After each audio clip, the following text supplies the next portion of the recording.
but fundamentally, you don't see the big picture. But we know whoever is in power, taxes are going to go up, not even just from tax thresholds, because there isn't enough money to pay for the public services. And actually, Mike Graham was just saying he thinks taxes are what this is all about. I don't. I think actually for a lot of people, it's about public services. It's about people at least if you're in like Norway or France or Germany, you'd be going, I pay a lot of tax, and my God, they pay a lot more income tax than us. They really, really do. People don't understand how our taxes are our highest, but they're very low compared to a lot of those countries with good public services. But they get good public services in return. We pay high tax, but we don't get public services that are very good. Well, and that's what makes people upset. But this is what's going to really, I think, kick people over the next 5 years when their taxes go up and they see relatively little improvement in their public services. Well, there won't be. Well, an extra 40,000 appointments, which is what Labour are promising.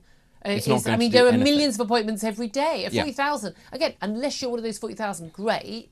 But it's not going to be a big difference. The major drag on this country, amongst other things, is structural issues that prevent the economy from growing. And you need your economy to grow. I know that this is very unpopular for certain people on the left, the idea of growth and prosperity, but you do need it to grow in order to take the taxes in to then pay for your services. It is share out. It's a self-fulfilling prophecy. If it grows, then you've got the wealth to do it because you've taxed it. If not, then everything falls to pieces. But actually, do we see the plans from Labour about how they're going to deal with, for example, planning permission? They say they will, but the Tories said they would. They tried and they failed, and it made it worse. Because you upset the people who ride roughshod over. Exactly, and this is a real issue that the Labour Party has because its coalition, its electorate is not built on ideology or love for the party. It is shuffling the feet. I'm not going to vote for Conservative. Well, what are those MPs in those areas going to say when they then propose we're going to start building houses? And the same voters that said no to their Tory MPs say no to them. They'll panic and they'll vote against those measures because they'll lose their seats in 5 years' time. Yes, especially if they're going to be taking over these Tory shires. Let me just bring you one other aspect of what Starmer said in an interview yesterday on LBC. He was asked, what do you mean when you say you're not putting in taxes on working families, on working people?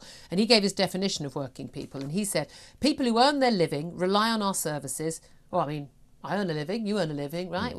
People, you earn a living. We rely on public services. I mean, yeah. He says, and don't really have the ability to write a cheque when they get into trouble. What he means then, by the way, who writes cheques? I mean, welcome to the programme.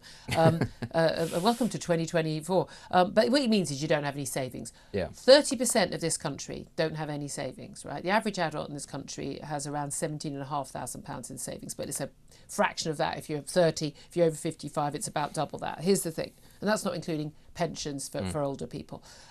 So basically, you're talking about 70% of people he doesn't count as working people. What do you mean he says working people? He doesn't mean people who've got a vaguely okayish job and can actually afford to put some money away. We've all had jobs, have we not, where, I mean, I'm all in awe of people who can put money away when they're on minimum wage. I mean, how you do that, I do not know. But basically, if you've worked hard, you've worked your way up, and you've got a decent job, he doesn't think you're a working person because you've got some savings. So if you've done the right thing, you've not splashed it on a holiday in Ibiza, you've actually put some money in your bank for a rainy day. His view is you don't count as the working people whose taxes he won't put up. I think for a lot of people, including a lot of our audience, that's going to be a bit worrying. It is. Because he's going to put taxes up on those people, he said, because he's only excluding the people who don't have savings. Well, the technical term for that is the precariat, those who live one paycheck away from disaster because they're not able to. Which is a lot of people. It is a lot of people. But again, we have this discussion, don't we? We hear a lot, actually people perfectly in favour of their taxes going up because they want their savings to go up. Just because they've got savings doesn't mean that the savings are actually worth, especially not worth what they were a couple of years ago, given what's happened with inflation in this country.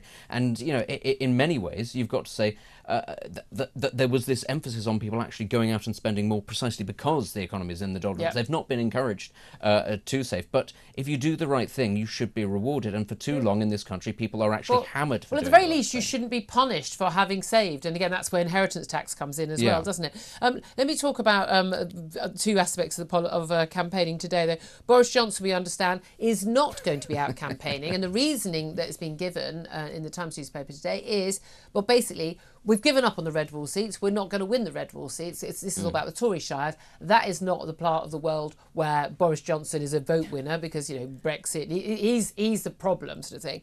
So apparently he's going to be off on holiday, apparently a long-planned second holiday.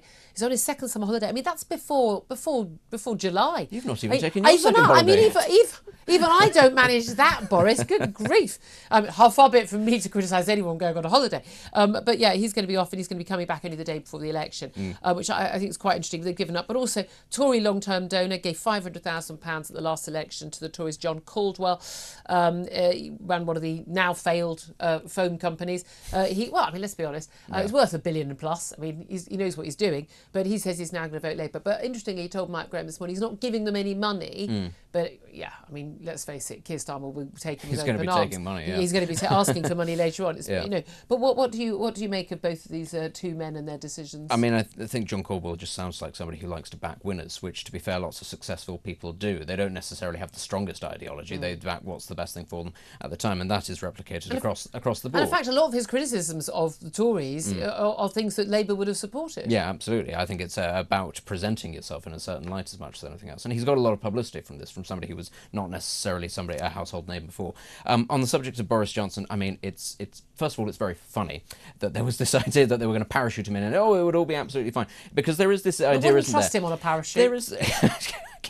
I don't think well, that's now the go mental well. image is there, and now everybody listening has got the mental image of him with the Union Jacks in hand and a parachute going, oh, good Lord, I shouldn't have done this. There's a pumpkin patch down here. Oh, good Lord. Yeah, you can imagine, you can just see how it was going to go. But the thing is, of course, there is this idea within certain wings of the Tory party that if only Boris were here, everything would be going fine. I mean, you're talking about Nadine, aren't you? Nadine, I mean, certain wings. Find someone who loves you, like Nadine loves Boris. That is the provisional wing of the Boris Johnson party. Nadine Dorris. But honestly, though, people only think that because they got rid of him and things got worse. But they got rid of him for a reason. That's the thing. None of the polls show that if he was in, it would be any better. Things would be just as bad. I think they would be a lot worse. And there are all of these stories floating around, aren't they, that Boris still fancies a comeback at some point. Come on, like we are somewhere away. Could he take the pay cut? I don't know. Just one other aspect on this, in terms of the election. Very interesting. Nigel Farage basically is accused a vetting company run by a former Tory of deliberately approving people, including Nazi sympathisers, to stand for the Reform UK party. They paid whopping great sum, was it £140,000 to a company saying, can you vet our candidates, 400 candidates. Vetting company said, oh well, the election was too soon, we didn't have time, we needed dates of birth. I mean, I could find you the dates of birth of every single candidate in the election if someone was paying me. That was my job to do. But he says basically all these information about these candidates suddenly comes out in the election. The accusation is that it's not just you didn't do your job and then we got stuck with a load of duds. The accusation from Farage is basically you deliberately didn't say there was a problem with these people, but passed the information. That seems to be the accusation.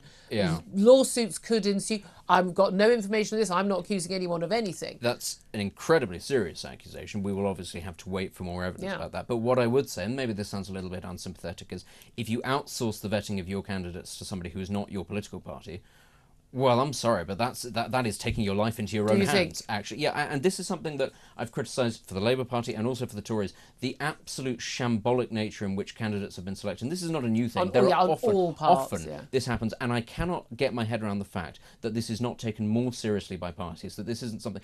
major banks do not just go out a couple of days after a position comes up and go, oh, this sounds like a good person. No, they vet, they take this... People have years' worth of analysis I'm never getting a job anywhere. Well, this is... Well, I mean, unless your political party takes off. I haven't. I mean, with the Hartley-Brewer political party. I mean, there are two jobs. There's here, right? Yeah. And Prime Minister. That's it.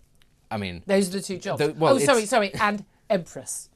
Which follows on from Prime and then the Enabling Act. And, anyway. Well, obviously, I wouldn't have democratic elections after That's the first thing you do is abolish them. Yes, that would be the problem. I feel we've digressed. But it was always heading in that direction. Question for the audience. Forget this question about tax hikes. Who should I have in my cabinet? Okay, would Benedict Spence make it to the cabinet? Answers, please. No, Benedict Spence would be fleeing to Argentina as a dissident. There'd be people being sent after me to silence me. Interesting choice of Argentina, but there we are.